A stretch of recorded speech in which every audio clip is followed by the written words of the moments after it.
नमस्कार। ताजा खबरों को लेकर आपके साथ मैं हूं सुखवीर। आप देख रहे हैं आपका अपना चैनल भिवानी हलचल। सबसे पहले की नजर आज की न्यूज हेडलाइंस पर। वर्ष की पहली राष्ट्रीय लोक अदालत आयोजित, विवादों का हुआ त्वरित समाधान। TITS में खेलोत्सव का आयोजन, खिलाड़ियों ने दिखाया दमखम।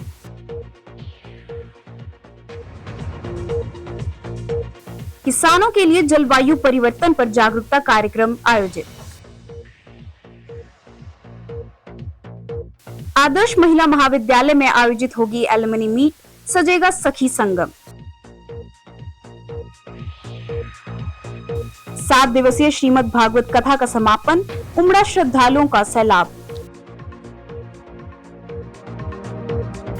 जिला विधिक सेवाएं प्राधिकरण के चेयरमैन व जिला एवं सत्र न्यायाधीश DR सालिया के मार्गदर्शन में न्यायालय परिसर में लोक अदालत का आयोजन किया गया।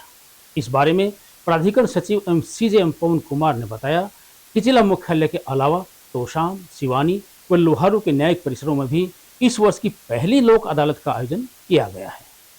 मुख्य दंडाधिकारी ने कहा कि लोक अदालत में आपराधिक मोटर वाहन दुर्घटना, पारिवारिक मामले, चालान, बैंक ऋण, दीवानी मामले, चेक बाउंस और राजस्व आदि से संबंधित मामले रखे गए। लोक अदालतों में रखे गए अधिकतर मुकदमों का मामले से जुड़े सभी पक्षों की आपसी सहमति से मौके पर निपटारा किया गया। CJM पवन कुमार ने बताया कि लोक अदालत वैकल्पिक विवाद समाधान की एक प्रणाली है जो भारत में बदलते समय के साथ एक प्रणाली के रूप में स्थापित हुई। लोक अदालतें न केवल लंबित विवाद या पार्टियों के बीच उत्पन्न होने वाले विवादों को सुलझाती है, बल्कि यह सामाजिक सद्भाव को भी सुनिश्चित करती है, क्योंकि विवाद करने वाले पक्ष अपने मामलों को अपनी पूर्ण संतुष्टि के साथ सौहार्दपूर्ण ढंग से सुलझाते हैं। इससे अदालतों के लंबित मामलों में कमी आती है, क्योंकि अपील और संशोधन के रूप में आगे की कार्रवाई को भी समाप्त कर पक्षों की सहमति से मामलों को सौहार्दपूर्ण ढंग से सुलझाया जाता है और त्वरित और प्रभावी तरीके से न्याय दिलाने के लिए उन्हें उपलब्ध कराया जाता है। विवाद के निपटारे के अलावा पक्षकारों को मामले की उनके द्वारा भुगतान की गई अदालती फीस की वापसी का लाभ होता है। मुख्य न्यायिक दंडाधिकारी पवन कुमार ने कहा कि लोक अदालत में आपराधिक मोटर वाहन दुर्घटना, पारिवारिक मामले, चालान, बैंक ऋण, दीवानी मामले, चेक बाउंस, राजस्व आदि से संबंधित मामले रखे गए।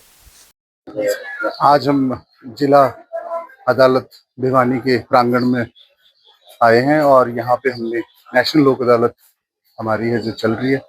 इसमें हमने 8 बेंचेस बनाए थे, जिसमें 5 भिवानी हेडक्वार्टर पे और एक बेंच सब डिवीजन पे। तो आज लोगों का उत्साह देख के हमें लग रहा है कि लोक अदालत का हमारा जो मोटिव है कि जो भी आपसी डिस्प्यूट है उनको कोर्ट में लेके आया जाए और उनको एक आपसी सहमति के साथ सुलझवाया जाए। तो हमें आशा है कि आज हिसाब से काफी भीड़ आई है और लोग बढ़ चढ़कर इस लोक अदालत में हिस्सा ले रहे हैं और हमारी डिस्पोजल भी काफी अच्छी है।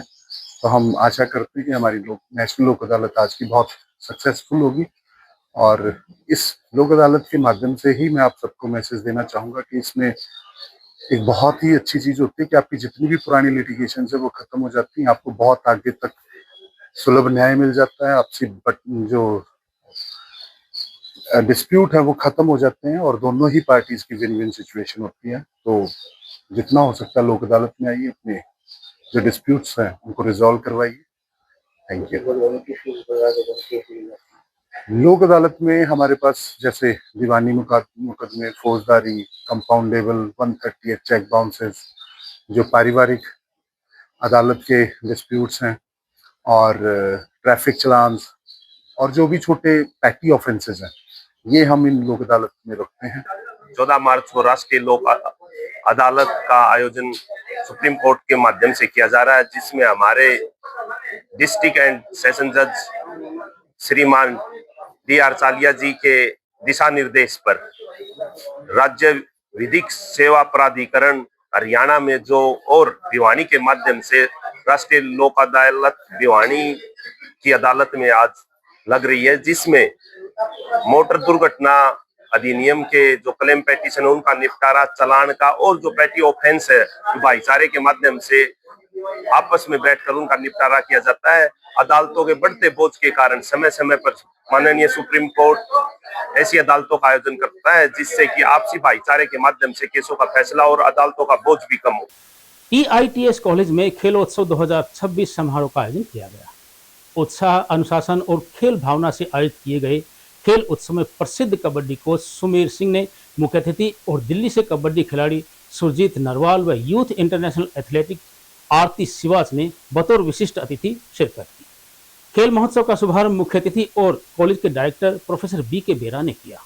शुभारंभ अवसर पर मुख्य अतिथि ने कहा कि इंजीनियरिंग और मैनेजमेंट शिक्षा के साथ साथ शारीरिक फिटनेस और खेल भावना उतनी ही आवश्यक है जितना कि शरीर के लिए पानी और भोजन। प्रोफेसर बेरा ने कहा कि एक सफल इंजीनियर वही है जो ज्ञान, स्वास्थ्य और चरित्र में संतुलन बनाए रखता है। खेल उत्सव के अंतर्गत एथलेटिक्स, अलग अलग दूरी की दौड़, लंबी कूद, गोला फेंक, टेबल टेनिस, बैडमिंटन इत्यादि प्रतियोगिताओं में विद्यार्थियों ने बढ़ चढ़कर भाग लिया। मुख्य अतिथि ने अलग अलग विधाओं में प्रथम, द्वितीय व तृतीय स्थान प्राप्त करने वाले खिलाड़ियों को सम्मानित किया। TITS के निदेशक प्रोफेसर BK बेहरा ने कहा कि संस्थान में शिक्षा के साथ साथ खेलों और सह पाठ्यक्रम गतिविधियों को भी समान महत्व दिया जाता है। उन्होंने कहा कि खेल केवल शारीरिक स्वास्थ्य ही नहीं बल्कि अनुशासन, नेतृत्व क्षमता, टीम भावना और मानसिक दृढ़ता का भी विकास करते हैं। प्रोफेसर बेहरा ने विद्यार्थियों को प्रेरित करते हुए कहा कि एक सफल इंजीनियर वही है जो ज्ञान, स्वास्थ्य और चरित्र तीनों में संतुलन बनाए रखे।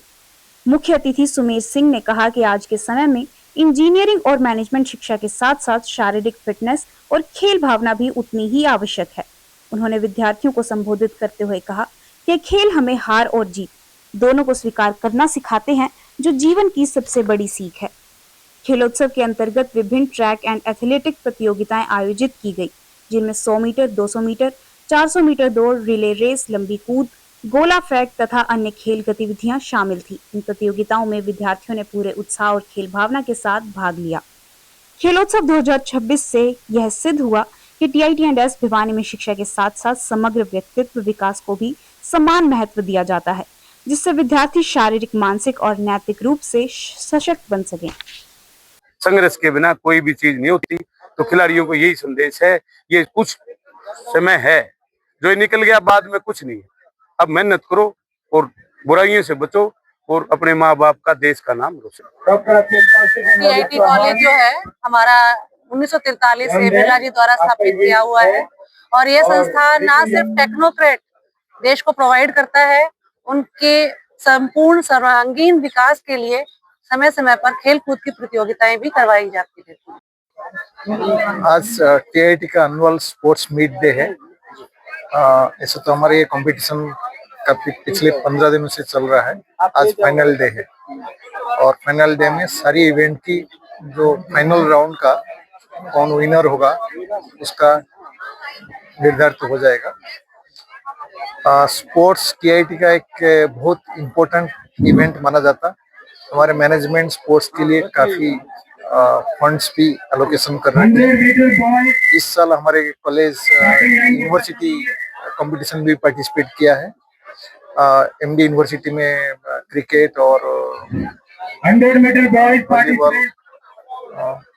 और भी 2-3 आइटम में हमारे टीम में, कॉलेज की स्टूडेंट टीम ने जाके पार्टिसिपेट किया था। जैसे आप देख रहे हैं, हरियाणा खासकर स्पोर्ट्स और एग्रीकल्चर के लिए दुनिया में जाना जाता है। ऐसे भी हरियाणा को, भिवानी को भी मिनी क्यूबा बोला जाता है। तो उस एंगल से देखा जाए तो यहाँ के बच्चे काफी उत्साहित है और स्पोर्ट्स के वजह से ही हमारे कॉलेज कई सालों से जाना जाता है। मैं एक बहुत इम्पोर्टेंट चीज बताना चाहता हूँ, पूरी इस एरिया में, इस जोन में TIT एक ऐसे कॉलेज है जिसके पास 10 एकड़ का जमीन सिर्फ स्पोर्ट्स के लिए दिया गया है। इतना 10 एकड़ का जमीन का प्लेग्राउंड कहीं भी नहीं है और पूरी भरपूर हमारे बच्चे इसको यूज कर रहे हैं। और आज तो एक स्पेशल डे है, सारे बच्चे सुबह से उत्साहित हैं और पार्टिसिपेट कर रहे हैं। कृषि विज्ञान केंद्र के द्वारा फसलों पर जलवायु परिवर्तन के प्रभावों से निपटने के लिए 1 दिवसीय किसान जागरूकता कार्यक्रम का आयोजन किया गया।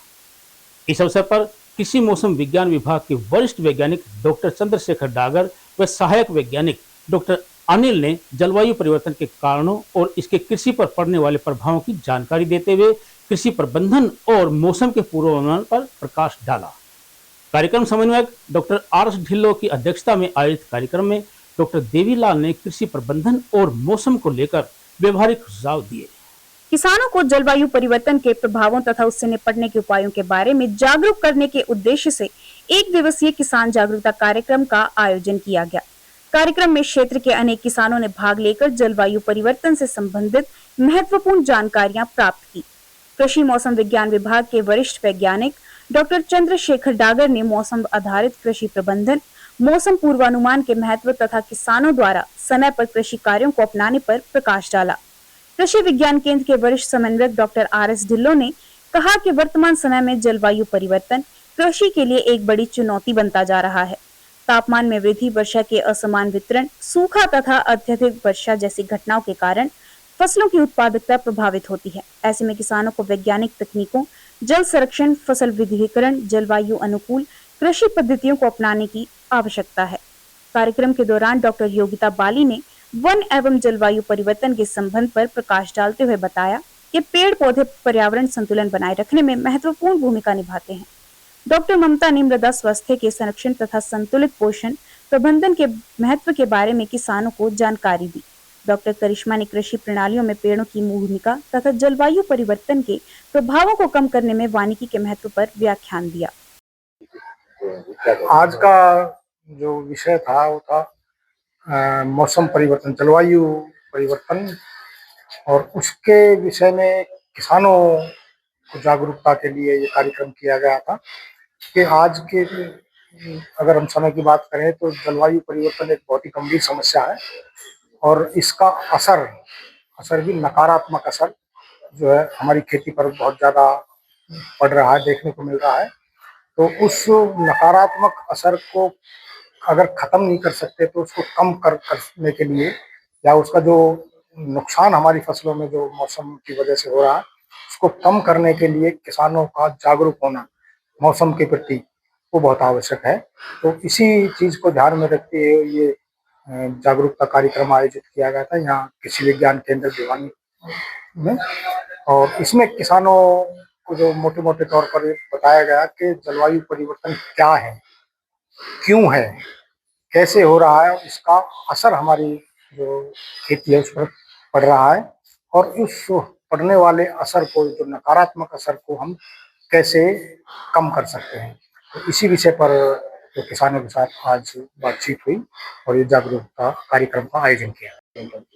आज के प्रोग्राम में जो हमारे हरियाणा कृषि विश्वविद्यालय के मौसम विभाग से डॉक्टर चंद्रशेखर डागर जी और डॉक्टर अनिल कुमार जी हमारे सीनियर वैज्ञानिक है, वरिष्ठ वैज्ञानिक है, इन्होंने सबसे पहले तो तहे दिल से उनका शुक्रिया अदा करना चाहता हूँ कि जो हमारे भिवानी जिला को इन्होंने चुना इस उद्देश्य के लिए कृषि में जो मौसम के जो बदलाव है और जो स्प्रे से होने वाली हानियां हैं जिसमें मतलब इंसान को नुकसान भी हो जाता है, कई बार मौत तक भी हो जाती है, तो इसके बारे में इन्होंने मौसम के बारे में और इससे होने वाले नुकसान के बारे में, स्प्रे पंप वगैरह के बारे में बताया, बहुत अच्छी जानकारी दी। और सब जितने भी पार्टिसिपेंट आए हुए हैं हमारे भिवानी जिले के, उनको सभी को एक एक स्प्रे पंप भी दिया जाएगा जो कि बैटरी से ऑपरेटेड होगा।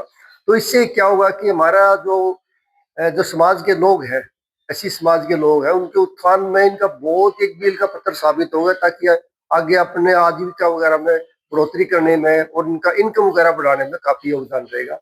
आदर्श महिला कॉलेज में एलुमनी एसोसिएशन के द्वारा 25 अप्रैल को सखी संगम एलुमनी मीट 2026 का आयोजन किया जाए। एसोसिएशन की महासचिव डॉक्टर मोहिनी ने बताया कि एलुमनी मीट में न केवल पूर्व छात्राओं के पुनर्मिलन का अवसर होगा, बल्कि यह पीढ़ियों को जोड़ने और भविष्य को प्रेरित करने का एक सशक्त मंच भी बनेगा। उन्होंने बताया कि इस कार्यक्रम में पूर्व छात्राएं अपनी उपलब्धियां, संघर्षों और अनुभव के आधार पर वर्तमान छात्राओं का उचित मार्गदर्शन कर सकेंगी।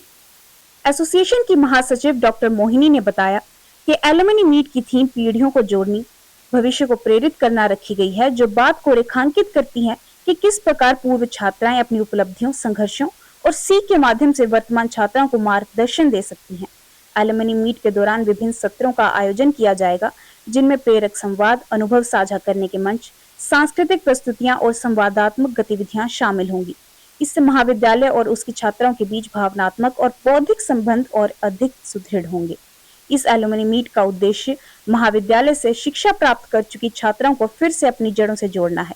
वे छात्राएं जो आज जीवन के विभिन्न क्षेत्रों में अपनी पहचान बना चुकी हैं, कहीं शिक्षक, कहीं अधिकारी, कहीं उद्यमी तो कहीं समाज सेवी बनकर एक बार फिर उसी परिसर में लौटेंगी और जहां से उनके सपनों ने उड़ान भरी थी। यह कार्यक्रम इस बात का प्रमाण है कि आदर्श महिला महाविद्यालय केवल शिक्षा प्रदान करने तक सीमित नहीं, बल्कि यह आजीवन संबंधों और सामाजिक उत्तरदायित्वों को भी महत्व देता है। मैं डॉक्टर रेनू, एल्यूमिनाई एसोसिएशन आदर्श महिला महाविद्यालय की प्रधान। आप सभी को ये बताते हुए मुझे बड़ा ही हर्ष हो रहा है कि आने वाली अप्रैल 25, 2026 को हम मेगा स्तर पर एल्यूमिनाई मीट करने जा रहे हैं। 56 सालों का हमने अपना डाटा उठाया है और जब हमारा आदर्श कॉलेज की स्थापना हुई थी तब से लेकर अब तक के हम सारा डाटा उठाया है हमने और सभी को एक मंच देने की कोशिश की है। इस मंच के थ्रू हमारी कोशिश है कि उन सभी बहनों को जो हमसे छोटे हैं, बड़े हैं, सभी को एक ऐसा मंच जहां पर वो अपने अनुभव साझा करें, उनका मिलन होगा, एक अलग ही माहौल होगा। है मैं एल्यूमिनाई एसोसिएशन में महासचिव के पद पर कार्यरत हूँ। हमने जैसे कि प्रधान साहिबा ने बताया कि हमारा प्रोग्राम जो है फुल डे रहेगा 25 अप्रैल 2026 को। उसमें हमने लगभग 25,000 स्टूडेंट्स को रीच किया है, एल्यूमिनाइज को रीच किया है और उम्मीद है कि 10 से 15,000 के बीच में हमारे बीच में वो पधारेंगे। पूरे दिन का प्रोग्राम रहेगा। उसके अंदर हमने रखा हुआ है एल्यूमिनाइज का स्टूडेंट्स के साथ इंटरेक्शन, जो करंट स्टूडेंट्स हमारे पढ़ रहे हैं, ताकि उन्हें भी पता चले कि यहाँ के एल्यूमिनाइज अच्छे स्तर पर काम कर रहे हैं। व्यवस्था सर, सबसे पहले हमने सोचा कि जो दूर की जो एल्यूमिनाइज हैं जिन्हें आने में दिक्कत है और वो रात को स्टे करने में दिक्कत हो जाती है, तो हमने उनके लिए हॉस्टल की व्यवस्था दी गई है कि हॉस्टल में यहाँ रहें। पूरा इंतजाम है उनका, पूरी फैसिलिटी प्रोवाइड कर रखी है हॉस्टल की भी। एल्यूमिनाई एसोसिएशन की मैं जॉइंट सेक्रेटरी हूँ और मैं नमस्कार कर रही हूँ। और जो हमने एक ग्रैंड लेवल का प्रोग्राम किया है, जो आयोजन करने जा रहे हैं, तो उसकी हमने हर तरह से सुरक्षा बनाई गई है। जो भी हमारे जैसे हमने स्टॉल का है अलग डिवाइड कर रखा है, या कल्चरल एक्टिविटी है, फील्ड एक्टिविटी है, तो जितनी भी हमारे ये अलग अलग एक्टिविटीज हैं उनका सबका अलग अलग हमने मेंबर बना रखे हैं। सबको उनका अपना अपना काम सौंप रखा है और जो भी यहाँ आएगा उसको हर तरह से हम फैसिलिटी देंगे। और जब भी हम कोई भी हमारा इंटरव्यू होता है तो हमने उनमें नंबर भी दिए हुए हैं। राजपूत धर्मशाला में आयोजित करवाई जा रही 7 दिवसीय श्रीमद् भागवत कथा का समापन हो गया है। श्रीमद् भागवत कथा में अयोध्या से पहुंचे महामंडलेश्वर फलाहारी बाबा ने भारतीय संस्कृति को बढ़ावा देने का संदेश दिया। कथा के आयोजक राजेश कुमार और कुसुम लता ने बताया कि इस तरह के धार्मिक आयोजनों से लोगों में भारतीय संस्कृति के प्रति जागरूकता और भगवान के प्रति आस्था का संचार होता है। इस अवसर पर पहुंचे सैकड़ों श्रद्धालुओं ने फलारी बाबा के मुखारबिंद से श्रीमद् भागवत कथा का रसपान किया। मनानपाना स्थित राजपूत धर्मशाला में 7 दिवसीय श्रीमद् भागवत कथा का समापन हुआ। भागवत कथा में अयोध्या से पहुंचे महामंडलेश्वर फलाहारी बाबा ने भारतीय संस्कृति को बढ़ावा देने का उपदेश दिया। उन्होंने बताया कि आज का युवा पुरानी संस्कृति को छोड़कर मोबाइल या नशे जैसी कुरीतियों की ओर आकर्षित होते हैं। महामंडलेश्वर ने बताया कि इस प्रकार के धार्मिक आयोजनों से महिलाओं व युवाओं को नई ऊर्जा मिलेगी, कुरीतियों को छोड़कर भारतीय संस्कृति को बढ़ावा मिलेगा और युवा अपने देश को प्रगति की ओर ले जाएंगे। वहीं दूसरी ओर आयोजक राजेश कुमार और कुसुम लता शर्मा ने बताया कि इस कथा में हजारों श्रद्धालुओं ने पहुंचकर कथा का आनंद लिया। उन्होंने बताया कि हमारी पुरानी भारतीय संस्कृति के बारे में जानकारी मिली व नशे जैसे कुरीतियों से दूर रहकर सनातन धर्म को आगे बढ़ाने व सामाजिक एकता का संदेश मिला।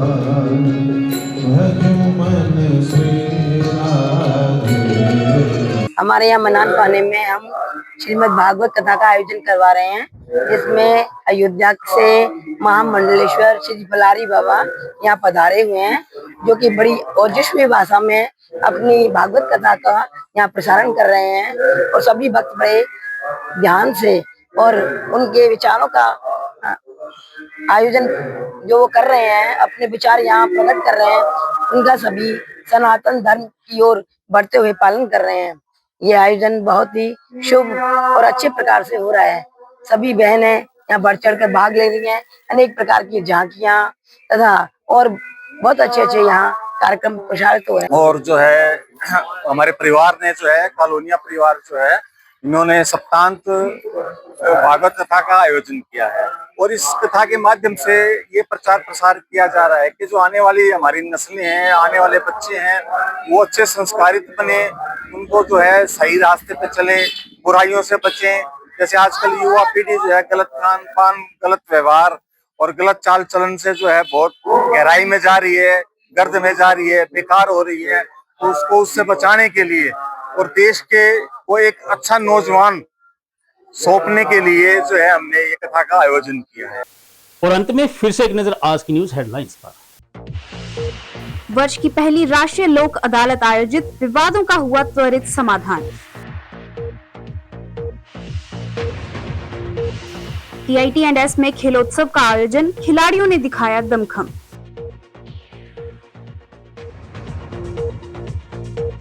किसानों के लिए जलवायु परिवर्तन पर जागरूकता कार्यक्रम आयोजित। आदर्श महिला महाविद्यालय में आयोजित होगी एलुमनी मीट, सजेगा सखी संगम। 7 दिवसीय श्रीमद् भागवत कथा का समापन, उमड़ा श्रद्धालुओं का सैलाब।